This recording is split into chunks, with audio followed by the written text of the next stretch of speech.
Well, what is going on, gang? Welcome back to A Therapeutic Edge. It's very nice to have you here.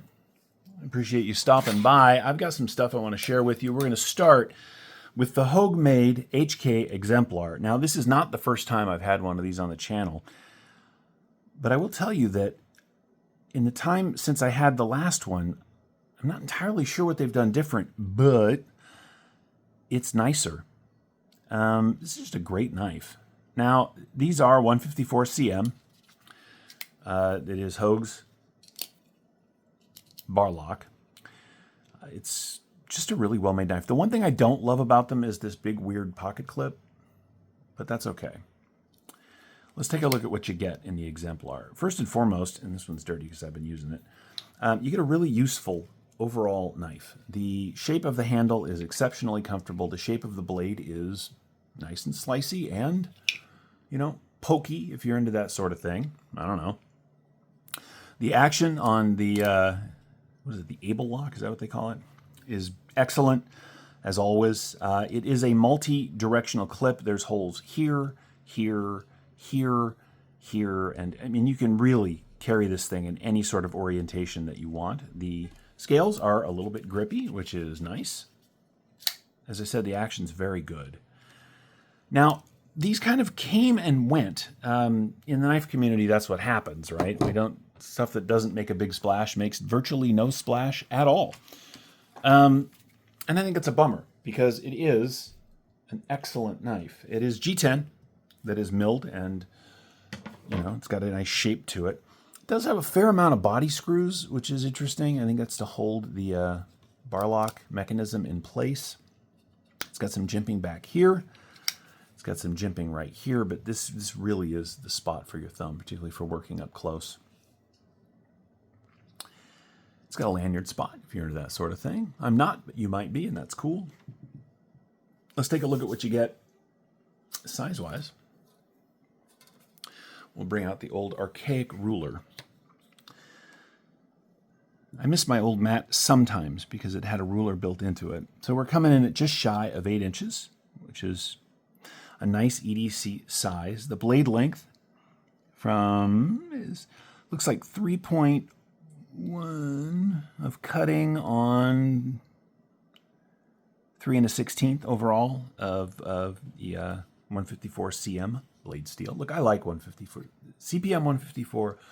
154 cm are excellent blade steels.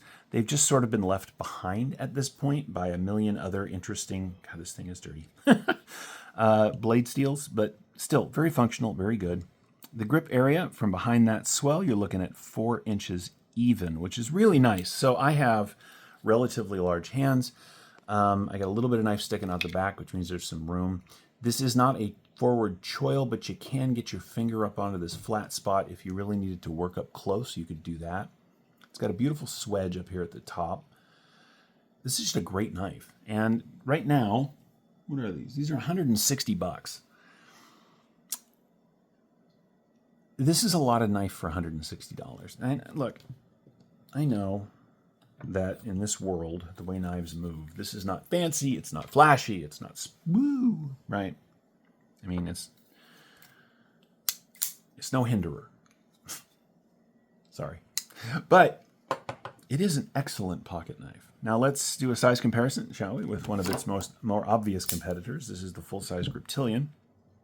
And as you can see, they are very similar in both ergonomic design and in size, right? Full-size grip, very, very similar. This particular one is, I've got aftermarket G10 scales on it, as you can see. But 160, 180, right?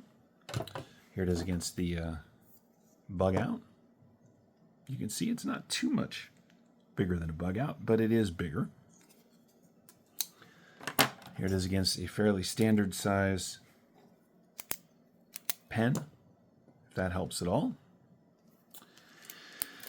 What else is on the table that's interesting? Ooh, okay.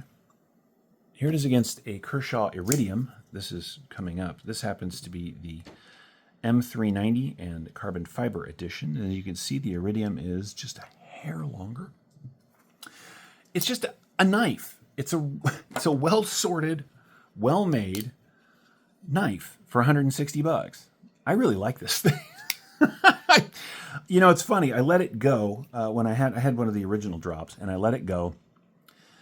And recently, when this one came across a table that was used, I was like, yeah, okay, let's just bring that back. And I'm really glad that I did, because it's ended up in my pocket a bunch. Now, the deep carry is a little bit of a because the screws are proud.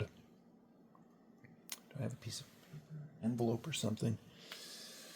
Yeah, nothing that's really going to work. There we go. So as you can see, right, you can get all the way to the top, but there's a hang up right there, right?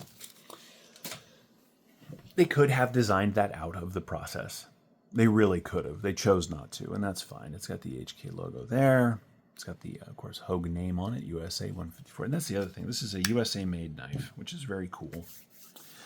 Here's the thing. Knives come, knives go. Some knives stick around just because they happen to be very good. I'll give you an example. It was just up on the table. The Benchmade Griptilian is ancient in knife community, in knife time. This thing is ancient, and yet still sells, still works, still an S30V, still a great knife. Knives that survive not because they are the most interesting knife or because they are the most cool looking or because they are the newest. They survive because they are the best at what they do, and hopefully what they do is cut stuff. Interestingly enough, I think Hinderer is another example of a surviving knife. His stuff it's evolved, right? This happens to be a skinny XM18.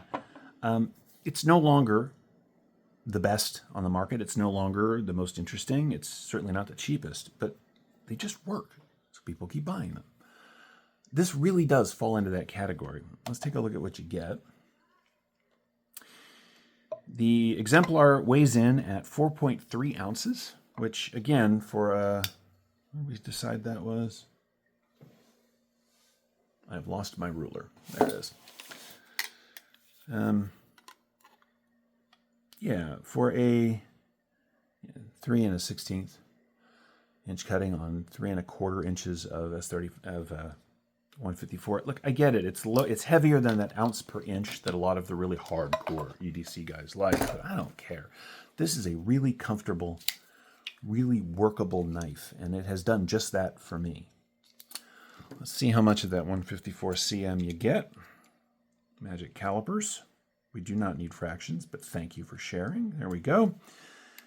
Back here at the thickest spot, 3 millimeters.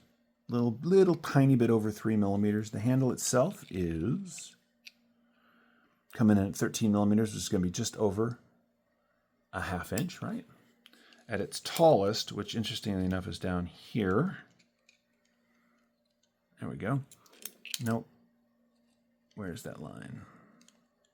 There we go. 14 millimeters, which is useless. Sorry, 36 millimeters, which is 1.4 inches. So it's relatively tall. What that means is that it is going to eat up a fair amount of pocket. Not too bad, though. And because it's not a flipper, there's nothing over here to chew up stuff in your pocket. Closed length on the Exemplar is, what are we looking at here? 4 3/4, not too bad. And as I said, the overall, what are we coming in at? Yeah, just a little over ½ inch. So the Exemplar is, and has been for a number of years now, an excellent knife that just sort of flies under the radar. When I go to the garden, when I'm out doing stuff with my family, like hiking or walking even, this is one of the knives that I did take for a long time, and now that it's back in the collection, that I will continue to take because it is versatile, it is well made, it's not so expensive that if I was to lose it or drop it, I would cry. It's just a good knife, and that's where we're going to leave it. The HK Exemplar made by Hogue is just a good knife. Anyway, thank you so much for watching. I hope you've enjoyed this. Feel free to ask any questions you have down in the comments below. And remember, take care of yourselves and take care of each other. We'll see you next time.